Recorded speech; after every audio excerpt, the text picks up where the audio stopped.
think everybody realizes it was a real tragedy, but it was truly an accident. And I just, man, my heart goes out to you because I know that as much as everybody's focused on Droz, you had to just be putting yourself through the paces mentally, dude. Oh, I quit wrestling that night. I was done.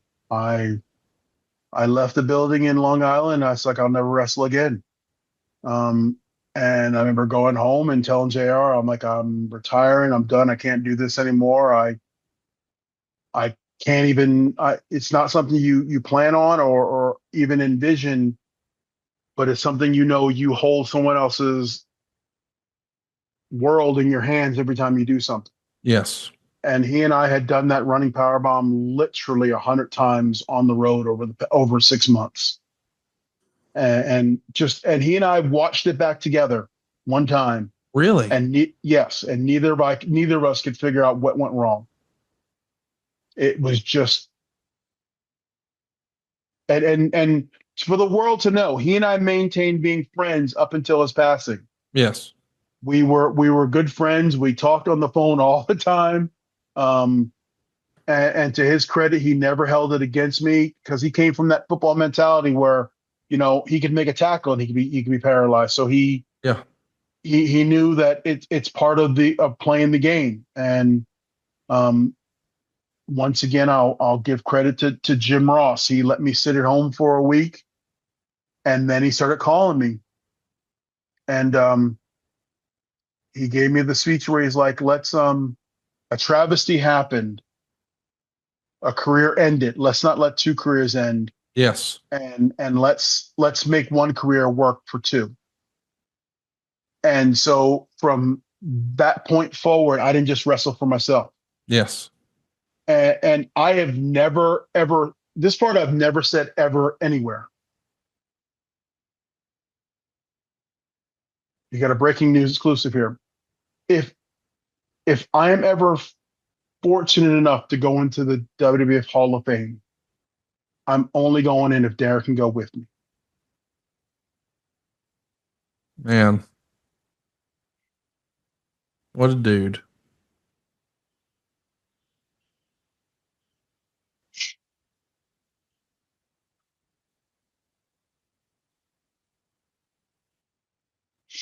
Yeah, you I'm got proud me to to know cry. you, though. I didn't mean to. It wasn't You my, got me to cry. You got me to cry.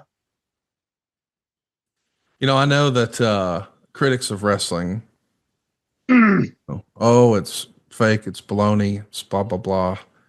But man, I don't know of anything else that makes us feel like wrestling does. And everybody who just heard what you just said feels the same way I do right now. Like, oh man, life. Yeah. Um, that's the beauty and the irony and the tragedy of wrestling. It makes you feel. Hmm.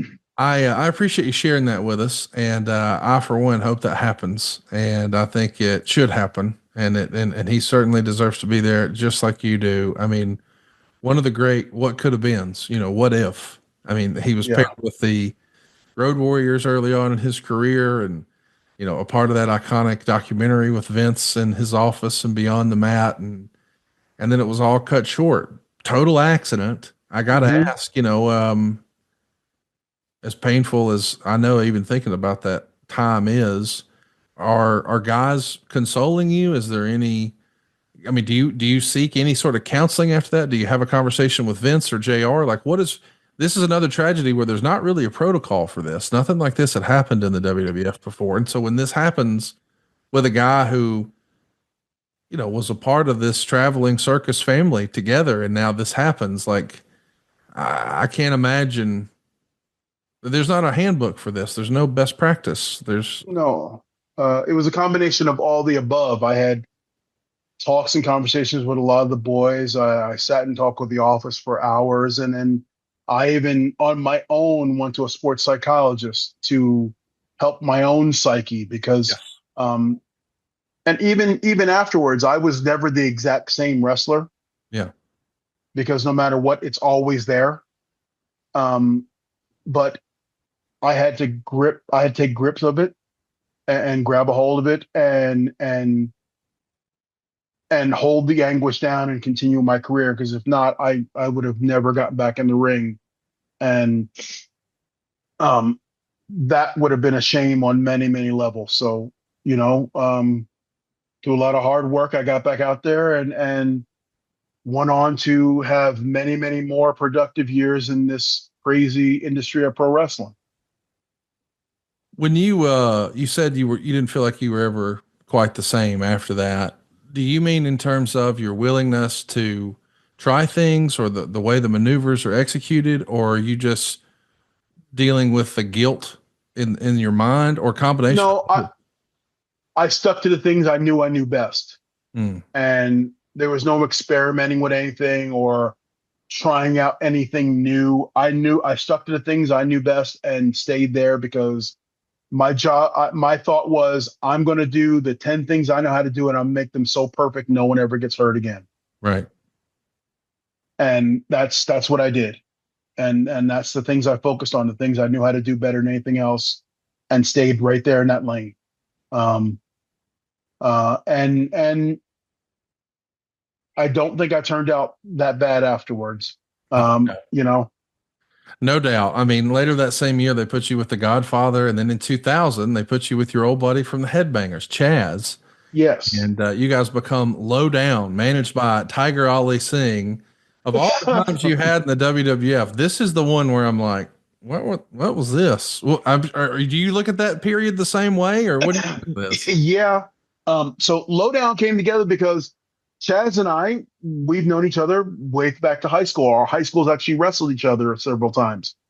So, and then we met up again in the Monster Factory. So like, let's get together, and we're two athletic guys. Let's try to have fun. And the first incarnation is Chaz and I in track pants, and we're having good matches with, you know, the Dudleys and the Hardy Boys, and we're out there having great matches. And then the world went south because Vince had the idea of putting us with Tiger Ali Singh, and all of a sudden, I went from being an athletic guy to looking like Aladdin. And I this is the dark period of my career. Like I literally would, on Thursdays when I was leaving home, I would look at my uh, then wife and go, I wonder how they're going to ruin my career this week. Wow. And that's how I got on the plane. And for the first time, for a period of about 9 months or a year there, for the first time, it wasn't a joy to be a professional wrestler. Yes. It wasn't even a job. It was a task. It was a chore. Yeah. And it wasn't fun. And I just did what they asked because I was with the mentality of try it. If it's a bad idea, it'll fail.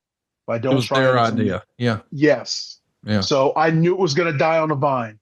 I knew it wouldn't last long. I just had to get to the other side of it.